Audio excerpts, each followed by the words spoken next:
I am regularly asked, is now the time to buy stocks that have been hit hardest by the contraction?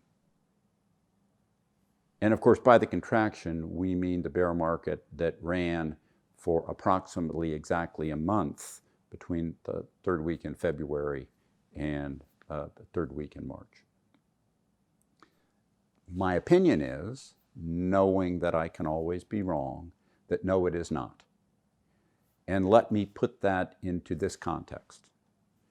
So far, this bear market, and it clearly is a bear market because it's been big enough, peak to trough, to qualify as a bear market by any magnitude standard, hasn't acted like a bear market, in that normally bear markets peak relatively slowly and grind down, and then in the last approximate third of their fairly long duration, 9 months to 2+ years, panic sets in and you get 2/3 of the magnitude drop in the last 1/3 of the time.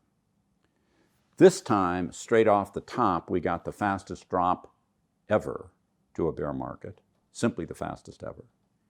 And in that regard, it acted more like a correction and has since than a bear market, in that the things that were leading before the drop began have, not every day, not every week, but most of the time, led on the way back up.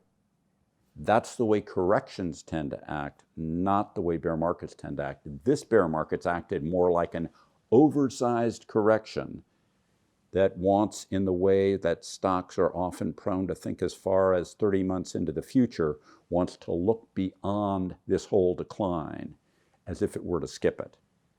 Is that necessarily right? Not necessarily, because if the clampdowns, governmental clampdowns to constrict activity in the name of protecting us from the virus, continue longer, stronger, and worse, we may well see another down leg. But if we see another down leg, those same portions that have done worse in this downturn, smaller and more economically sensitive value stocks, will continue to do worse.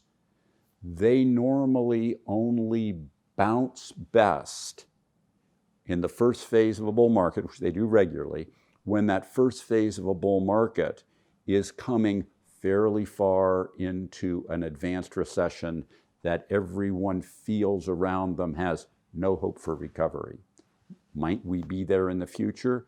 Yes, but if we're to be there in the future, between now and then, to the extent that you own stocks, you're still better off owning the kinds of stocks that have done best, which are the big, high-quality, mega-cap, growthy-oriented stocks with big, fat gross operating profit margins that are best suitable to weather any storm, because in that environment, they would also go down less.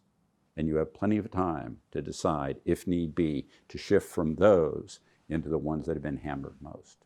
For now, my advice would be, stick with what's been winning for the last few years.